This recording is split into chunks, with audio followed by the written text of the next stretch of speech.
What's going on, guys? Welcome back to episode 4. Yes, already episode 4 of the 2023 Tomahawk Timeline, and how sweep it is. Great to say that again already a second time this season. The Atlanta Braves coming off a huge series sweep of the Cincinnati Reds to finish out the homestand.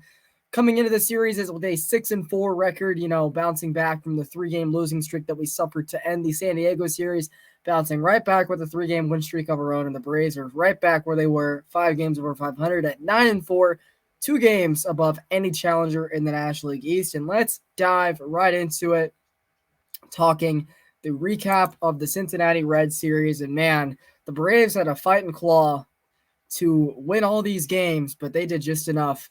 And so, yes, thank you guys for taking some time out of your evening to enjoy the telecast. And I hope that whatever platform you're listening on, that you give it a like, a subscribe, a 5-star rating. And it's much appreciated doing this for you guys, deep diehard fan like you guys. And let's not waste any time. We're going to dive into the series opener of the series.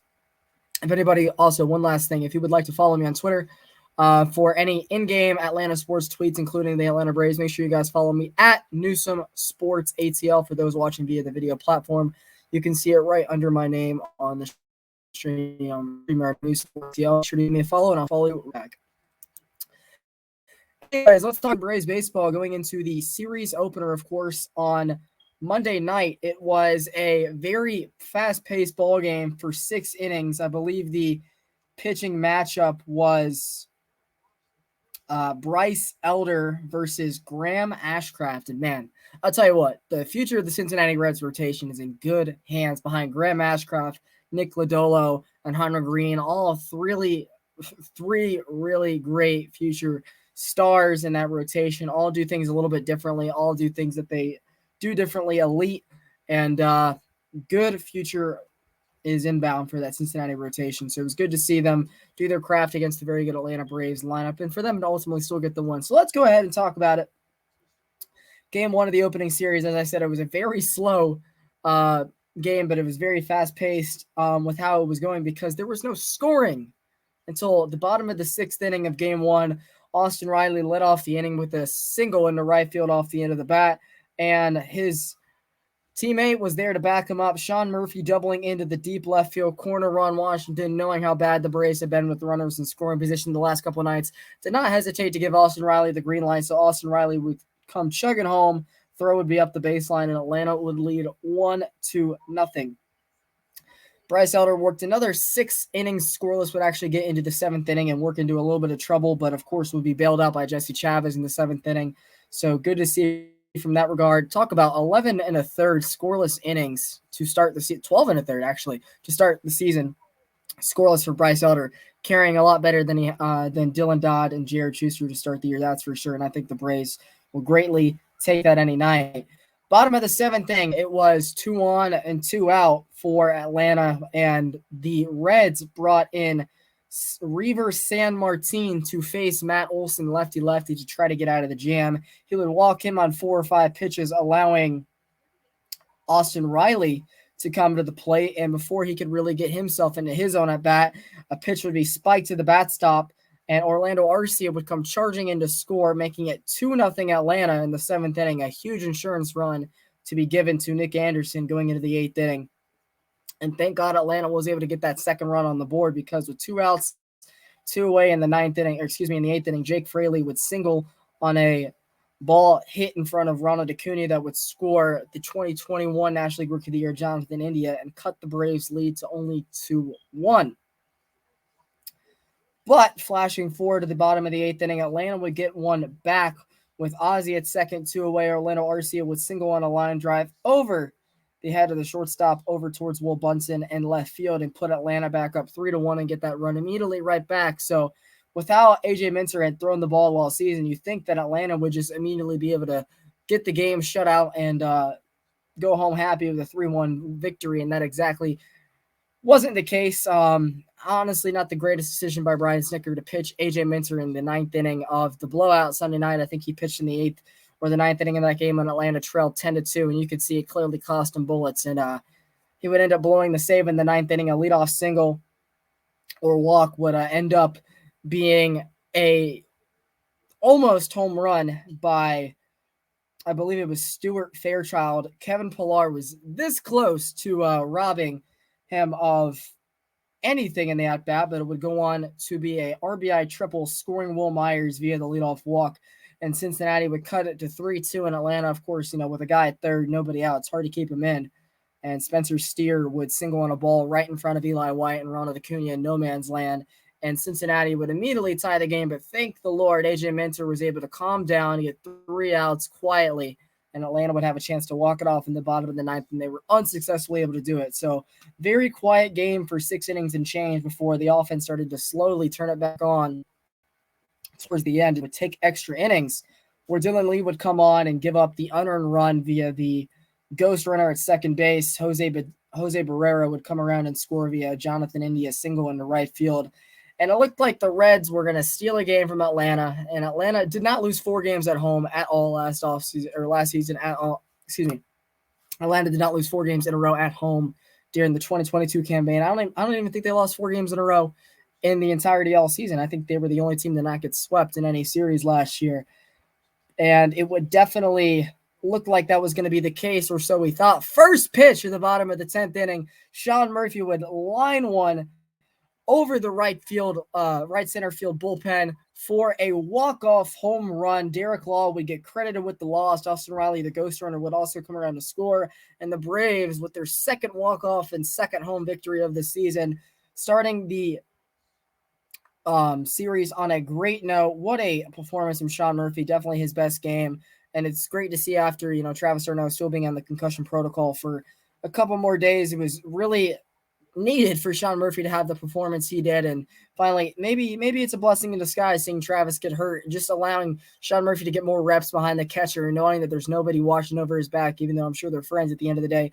It was definitely big for Murphy's confidence, and to see him do the things he did that game. I mean, the walk-off homer speaks for itself.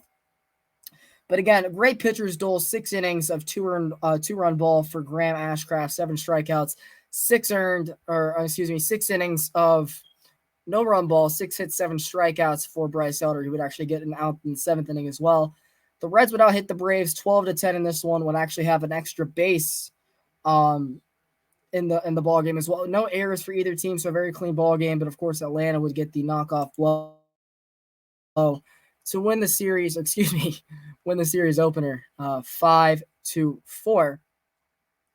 And it would set up a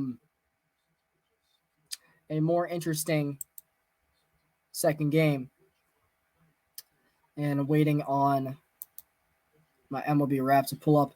It was Luis Cessa versus Kyle Wright in his season preview. Luis Cessa, of course, coming over from the Yankees in a trade just a couple years ago. The Yankees bullpen has been kind of thrown into the starting rotation, being that he has a little bit of length. And it was a high scoring affair, to say the least. Kyle Wright was only able to go 3 innings after working into a big 3rd inning jam. And damn, this thing won't load.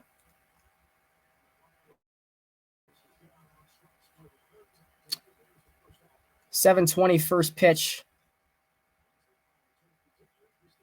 I'm sorry, guys. I wish I could pause this thing, but it's still showing that there's a preview for the game that clearly was played the other night. So technology is not on my side right now. But while it loads, I'll try to give you the information that I do remember off the top of my noggin, which of course was Kyle Wright was only able to go 3 innings in this one, while Luis Cessa, I believe, was able to go 5 or 6. And here we go, finally. Sorry about that. I'm sure I lost all my viewer retention. For those of you that are still listening, I greatly, greatly appreciate it. Not being able to pause these recordings is clearly going to be an issue in the long run. So, yes, it was game 2 of the series with the Cincinnati Reds. Atlanta would go on to win this one 2 by a final score of 7-1, as we talked about these one-run victories. I did not see the entirety of this ball game. I watched, I would say, a majority of it, but the Hawks playing game was also on that night, so I had to duel my attention span. And I did catch the majority of it, but if I am wrong on anything, please be willing to let me know down in the comments below. Getting into the scoring, of course, in this ballgame, Matt Olson in the bottom of the first would waste no time hitting the hardest home run ball of his career at 120 miles an hour off the bat into deep center field for a 448-foot moonshot to put the Braves up 1-0, 2 batters into the first inning. Top of the third inning, Kyle Wright, you could see definitely still had a little bit of command issue, a little bit of his first game back was definitely not quite ready. Maybe Atlanta could have used one more week of him and Gwinnett, but being how Dodd and Schuster had pitched, and with Max Fried still on the injured list, Atlanta definitely rushed the cause and thought they could get him a start early, and it would come back to nip him in the third inning with Tyler Stevenson scoring off a hit by pitch and Spencer Steer allowing 2 runs to score. It looked like a play that Ozzie Albies had to hurry, and if it was an accurate throw, which I don't blame him for this at all, it would have ended the inning at 1-1. I think it was a double play that they tried to turn, either that or it was a diving play to his left, and he had to hurry it to Matt Olson, and the throw wasn't perfect. He was rushing, and it would get by Matt and would also allow Jake Fraley to come around and score and make it 3-1. And it would get even worse with another base on balls to walk in Tyler Stevenson. So he walked his 2 legs all the way around the base pass, and it would be 4-1, and that would be the end of Kyle Wright after, working into a lot of trouble in that third inning. So all of a sudden, the Braves were looking up at the scoreboard, seeing themselves down 4-1, and they knew they immediately had to go put work back in. And they would do just that. 2 batters into that bottom of the frame. It would be a Sam Hilliard leadoff double, and Ronald Acuna would bring him in. First of all, respect to Sam Hilliard. He's been great in fill-in for Michael Harris, and even in the starts that he's had in Azuna's place late in the game as well. Sam Hilliard has been a great addition to the Braves so far for sure. Acuna would bring him in via a line drive into center field to immediately make it 4-2. And just an inning later, Ozzie Albies would hit one into the chop house for the 100th of his young major league career. Ozzie's plate discipline is definitely not there yet. I don't know if it really will ever be as a major league hitter, but he definitely still has 30 home run potential. Can still have 40 bases. Definitely worth the $5 million the Braves are playing him. Gold Glove second baseman. Love Ozzie. And he would hit this one into the chop house, scoring Sean Murphy to tie the game at 4-4. And I'm seeing the picture frame of them fist bumping, and it's just funny to see how short Ozzie is compared to how big and broad Sean Murphy is. It was definitely the funny arm lock there. Fourth inning as well, Sam Hilliard would double in Marcell Ozuna, who would have his first non-hit via home run, his 3rd hit of the season. Sam Hilliard would double into left center field on a line drive that would get to the wall, and Ozuna would book it around to score to make it 5-4 Atlanta. And we would also tack one on in the 5th inning with Orlando Arcia avoiding a double play to end the inning. Atlanta had bases loaded, nobody out, and it looks like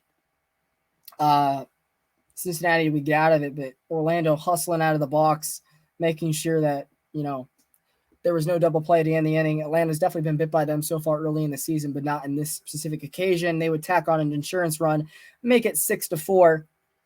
And again, in the 7th inning, Orlando Arcia would grind into a force out. But not everybody, they would not be able to turn the double play on him. It would allow Sean Murphy to come around to score, and Atlanta would have to keep it there, but it would be a 7-4 lead going to the 8th inning, which was good insurance indeed. Atlanta would turn the ball over to Joey Jimenez in the 8th inning, and he definitely hasn't had the prettiest of starts, and he's someone I'm rooting for a lot this year. The Braves traded Justin Henry and Malloy, their top position prospect, one of their first moves in the offseason, getting him from Detroit, who was really good for that Tigers bullpen for what it was worth the last couple of years. And to see him struggle this early is not a great sign. He's someone I definitely want to have a good year, so the Braves extend him and show that trade could be win-win if Malloy does turn out to be a beast for the Tigers. I think he'll end up being. My goodness. Language is tough, that's for sure. Jose Barrera, though, would, tack on a 2-run homer, scoring Spencer Steer would make it 7-6 Cincinnati. It would make things a little bit more scary, but thankfully Joey Jimenez was able to buckle down, get out of the inning, and being that, AJ Minter was unavailable after the blown save the night before and pitching in Sunday's ball game, this is the Tuesday night when we're talking about, it would be Nick Anderson on to get the save, and he would get his first. Really love that pickup so far. But man, the Braves really had a hard time getting Jake Fraley out in this series. Him and TJ Friedel were Barry Bonds and Sammy Sosa at the plate for the Braves pitchers. Final line score, of course, in this ball game, the Braves were going to win it 7-6, out hitting the Reds 11-8, out homering the Reds 2-1, total basing them 19-13 Atlanta would have 1 error to their none if you care about that sort of thing, and each team would leave 9 on base. No stolen bases for the Braves, 3 for the Reds. So they were definitely saying, Sean Murphy, we're going to test you, and tested them they did, but I do think that'll change. Do want to say a big shout out to Michael Tonkin. In the 3 games he's had this year, he's come in relief for Jared Schuster in both the outings to keep the game right where it was at. And also in this outing, he went 3 innings of 1 hit ball, 3 strikeouts. He looks like the next find out of the Braves bullpen. Of course, during the COVID season, the Braves found Tyler Matzik off the street, off indie ball, and he's been really good. And I know we'll get him back from Tommy John next year. And Jackson Stevens was kind of in the similar boat last year after Spencer Strider went to the rotation. You kind of needed that long reliever, mop up, extra innings guy. And Jackson Stevens was great in the clubhouse and was great at that role last year. Of course, he's in Gwinnett, trying to work his way back to the majors if possible this year. But Michael Tonkin had a really good end of spring and has been really great for us so far this year. The Braves bullpen doesn't quite have that long reliever that we would like as of right now, but Michael Tonkin has put himself in a great spot if he continues this pace throughout the next month or two to maybe be the long reliever / extra inning arm for the length of the season. So of course Atlanta would go on to win this one 7-6 and set themselves up with a chance for the sweep on Wednesday evening. I immediately said I hope they get aggressive, knowing that there is no day game tomorrow. Then you might as well try to stick it to Cincinnati and try to get greedy and sweep the series, knowing that you just lost 3 in a row.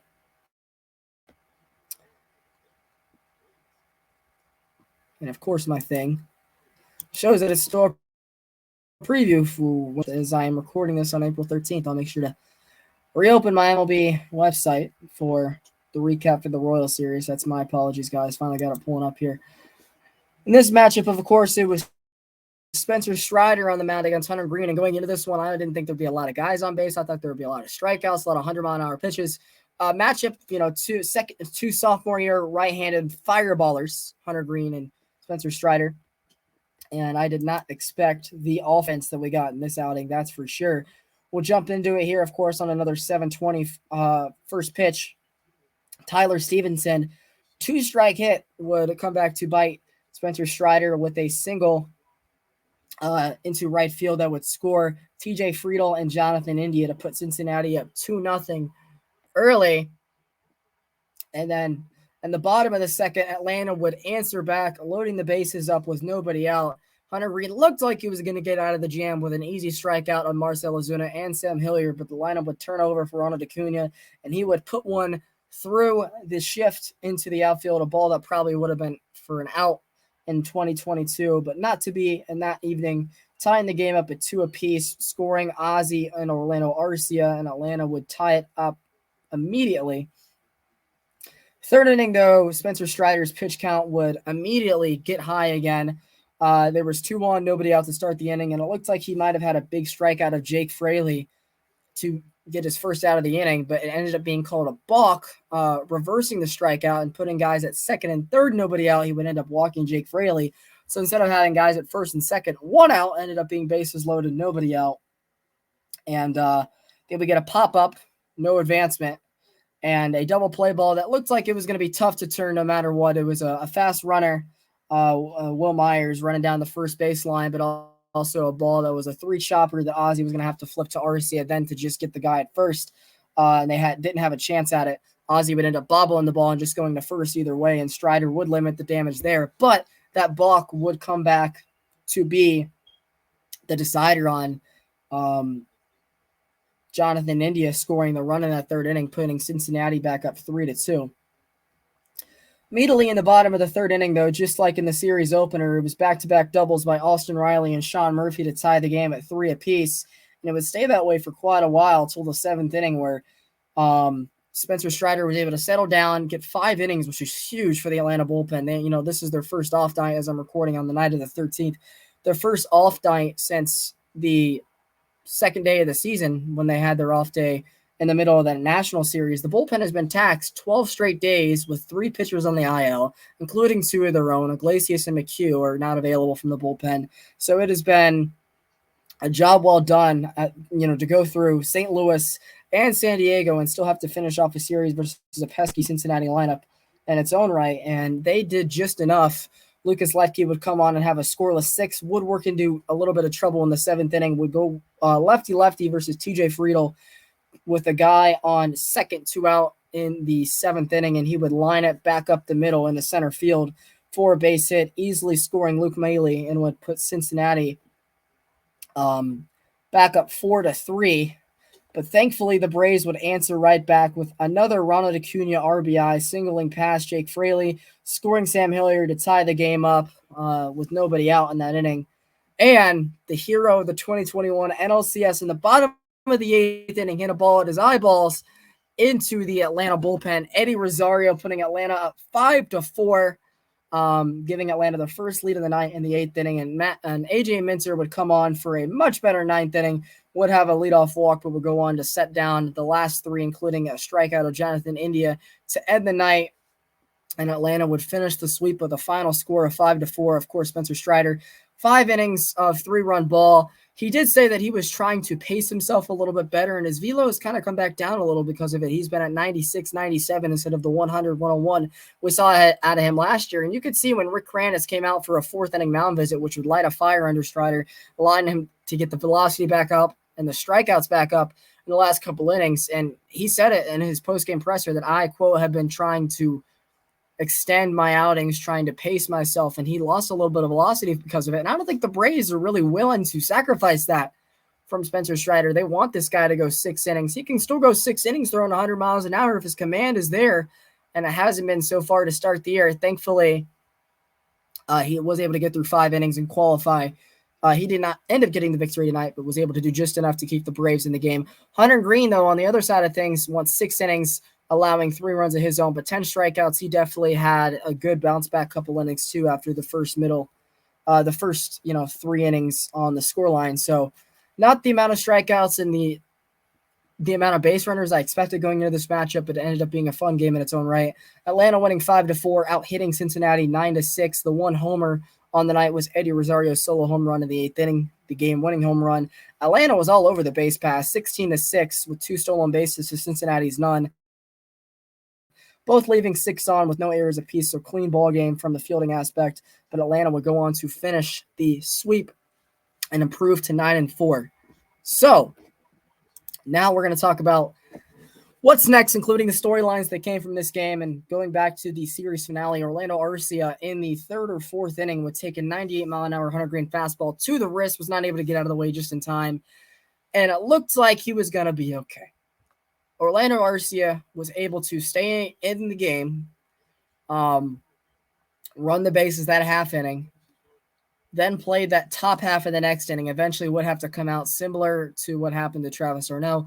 Not that it was a concussion, but the fastball definitely was swelling up and was giving Orlando pain. He would go in for an MRI, and all of Braves Twitter, all of the social media pages would tweet out that Orlando Arcia's X-ray was negative. Huge sigh of relief, right? Looks like the Braves, who have not been able to avoid the injury bug at all to start the season, we're going to be able to finally get a little break with Arcia, who's been playing so well. You got Shoemake and Grissom, who Shoemake's definitely been the better defender so far in AAA as advertised, and Grissom's been the better hitter, but not as clean defensively as advertised. Kind of what we've expected out of the 2 prospects that did all they could to make the team out of Northport, but ultimately are still in Gwinnett to start the year. Arcia had been great. It looks like the Braves, he has done everything the Braves have needed to. He was making plays in the infield. He was hitting the ball out of the yard, hitting RBIs, having good plate discipline at the plate, being the clubhouse guy that they love him as. And it looked like the Braves had finally gotten a break, seeing that he would not miss time. But in Braves fashion, the day later, it would come out that he did end up having a mini fracture in his wrist that would require an injury-less stint. And it wasn't announced until tonight, so that's the reason I'm glad I am recording this on the evening of the 13th instead of the evening after the series finale, that Orlando Arcia is on the injury list, and Vaughn Grissom has officially been called up to Gwinnett to play shortstop. Of course, you still have Adrianza as well if needed for a game or two here or there. So it is officially Vaughn Grissom season once again. I didn't think we'd see him until June 11th for service time rollover, but it has been played on the Braves' hands now. Of course, they're not going to bring up Charlie Culberson in this sense, and they're not going to bring up Shoemake either. It was going to be Grissom all the way, of course, with Adrianza there to back him up. And just a tough break. Like, Vaughn has been hitting well. I wouldn't be surprised if it continued. With the buzz with how Marcell Ozuna has, He's had 3 hits on the year, 2 homers, and that one single we talked about earlier that Hilliard would score him on, hitting 080. The ballpark's booing him. And we as Braves fans know you don't get booed as a Brave quite ever. And that's where the Braves are at this point of Ozuna's tenure. It's going to be a party in the Battery the day he gets DFA'd, to quote my guy George Pavlis. If you're listening, shout out to you. Everybody thought that Grissom might come up eventually to DH if really needed, with all the injuries that are happening. But it so happens that Arcia is the next guy to get hit by the injury bug, allowing Grissom to come up for this Kansas City series. And we are going to be seeing some interesting pitching, including Brady Singer and Zach Greinke this weekend. Maybe Chris Bubich as well. A really young Royals team. Their bullpen is really I think, is the best part of their team. They got some youth there as well, including veterans like Salvador Perez, who are big trade pieces probably for them this summer. They traded Whit Merrifield last year. Salvador Perez will probably be the candidate to get traded this summer, but a team that's definitely on the rise. They're definitely a step ahead of the Tigers in their own right, and they're creeping up on the White Sox with how their team's been running into the ground the last year or two. And just another tough break. I mean, I can go on another rant of how, and I guess we'll do that. Let me just update you guys on all the guys that are on the injury list. Of course, the 3 guys out for the season with Tommy John. We knew 2 of them preseason going into spring training. That was Tyler Matzek and Huascar Ynoa. Now, Ian Anderson getting Tommy John for the season adds a little bit of sense to what's been going on with his command and his downfall. But those 3 guys are out for the season, all getting TJ, along with Russell Iglesias and Colin McHugh both missing time due to inflammation. We should get McHugh back in the next week or 2, and we should get Iglesias back due about the 1st of May. So not great from that part of things. Your bullpen's already stretched out as it is.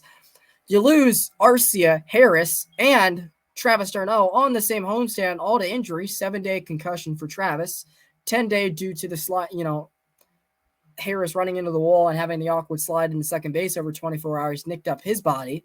And now Arcia fracturing his wrist. It is not going to require surgery, but he's definitely going to be out more than 10 days. And I'm still not finished. I'll just say this. Thank God it's not 2021. Alex Anthopoulos has clearly learned. That team was great on paper, and the injury bug came to bite us in the butt. And it cost the Braves a lot of games we didn't get right until that summer. We all know the story. The Braves were going to win the World Series, but it would take a lot of things to go right in their favor throughout the ride, and I'm glad we got the ring. But I think Alex has learned to add extra depth, and you're seeing it already. We already have 11 or 12 guys on the injury list. So going into the Royal Series, it'll be interesting to see how Vaughn, Grissom, to see if we get guys like Colin McHugh and Max Fried back. I didn't even mention Max Fried's still on the injured list for another week. You just got Kyle Wright back, and Soroka's probably still a couple weeks away getting his stuff ready. So it has been an ugly. We're not even 3 weeks into the season, folks, and the Braves are sure they're first place. It doesn't really matter that much on April 13th, but for what it's worth, to see them with the number 1 record in the National League, first place in the NL East as I'm recording this, shows the depth and the triumphs of this team.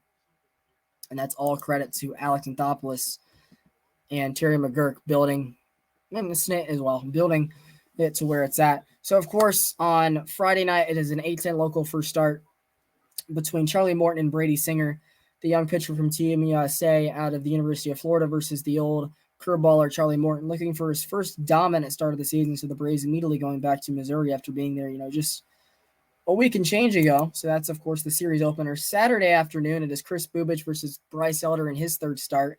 Definitely deserved it after the 12 and the 3rd scoreless inning to start the year, as we spoke of. And the series finale, it's Kyle Wright and Zach Greinke, who is out to an 0-3 start with not bad stat line, so it must be the run support. So we'll hope that continues. I'm going to go on a limb and say the Braves do find a way to win the series again. I had them winning 2-3 against Cincinnati. They ended up winning. They ended up sweeping. I had them taking 2. So I guess to recap on my predictions so far this year, I didn't give one to start the season because I did it after the DC series. I had them taking 2-3 in St. Louis. They swept. I had them splitting with San Diego. San Diego won the last 3 and took 3-4, and I had them winning 2-3 versus Cincinnati. I'm still going to stick by it. I wouldn't be surprised if the Braves found a way to drop one of these games, but to take 5-6 from Kansas City and Cincinnati would be great. I'm going to pray the Braves take 3 this weekend, continue rolling on. Hopefully, a bit of help from our buddy Cincinnati this weekend, playing Philadelphia, and Oakland is the Mets compartment here Friday through Monday evening, and I don't think the Mets find a way to lose that series or even split it. So Braves do have to keep on their horse if they want to stay in first place this early in the season. But yeah, that's what's coming up for the Kansas City series. I hope by the time I'm done with that episode, the Braves have some guys back from the injury list. We have a little bit of more positive news regarding the injury list in total, and that the Braves found a way to win another series. So once again, the guys, thank you guys for finding time to listen. I'm sorry for being a little choppy. My MLB website was not being the greatest this evening, but thank you guys for listening on whatever platform, whether it's Spotify, Apple Podcasts, any of the YouTube networks, my social medias, etc. Once again, make sure you guys follow me on Twitter at Newsom, NEWSOM, Sports ATL for any Atlanta sports or Braves in-game tweets. And I'll make sure to talk with you guys probably at some point Monday afternoon, maybe Sunday evening. I'll record it and put it up Monday before the Braves go back out to see San Diego for maybe a little round of revenge. But yeah, we'll cross that bridge when we get to it. I hope you guys are enjoying the episodes. I'm enjoying making them, and I'll talk to you guys after the weekend. Let's enjoy our weekend. Let's hope the Braves keep winning. Have a good night, everybody.